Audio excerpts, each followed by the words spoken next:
സ്നേഹമുള്ള സഹോദരങ്ങളെ, പ്രഭാതവന്ദനം. രോഗം വന്നാൽ നമുക്ക് പ്രയാസമാണ്, വിഷമമാണ് അല്ലേ?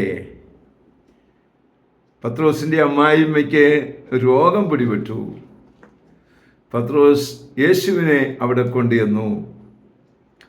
യേശു അവളെ സുഖപ്പെടുത്തിയതിനോടൊപ്പം അനേകർ അവൻ്റെ അടുത്ത് വന്ന് സൗഖ്യം പ്രാപിച്ചു. സ്നേഹമുള്ള സഹോദര സഹോദരി,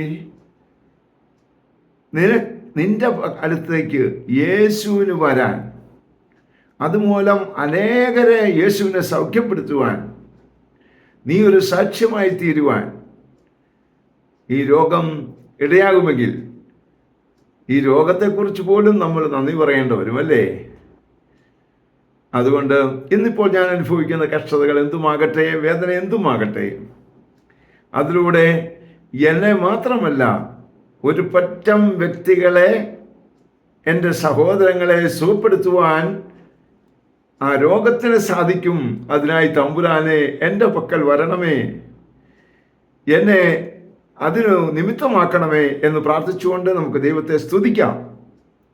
ആ ഒരു കൃപാജീവിതം ലഭിക്കുവാൻ അനുഗ്രഹിക്കണേ എന്ന് പ്രാർത്ഥിക്കാം. പരിശുദ്ധ അമ്മയെ സഹായിക്കണേ. വിശുദ്ധ ഔസേപ്പ് പിതാവേ, ഞങ്ങൾക്ക് വേണ്ടി പ്രാർത്ഥിക്കണേ. പരിശുദ്ധാത്മാവേ, എഴുന്നള്ളി വരണേ. പരിശുദ്ധ പരമ ദിവ്യകാരണത്തിന് എന്നേരവും ആരാധനയും സ്തുതിയും പുകഴ്ചയും ഉണ്ടായിരിക്കട്ടെ. ആമേൻ.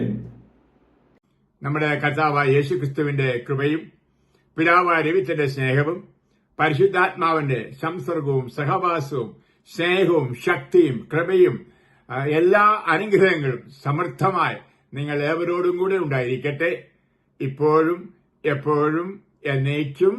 ആമേൻ.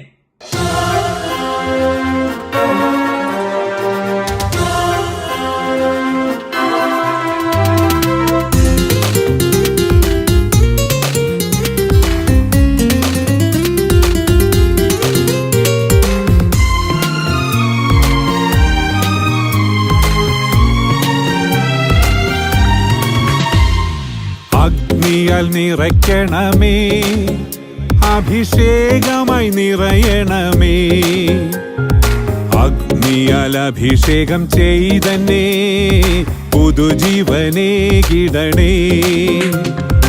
അഗ്നിയാൽ നിറയ്ക്കണമേ, അഭിഷേകമായി നിറയണമേ. അഗ്നിയാൽ അഭിഷേകം ചെയ്തന്നെ പുതുജീവനേ കിടണേ. ആത്മാവേ തീനാളമായി ദാസരിൽ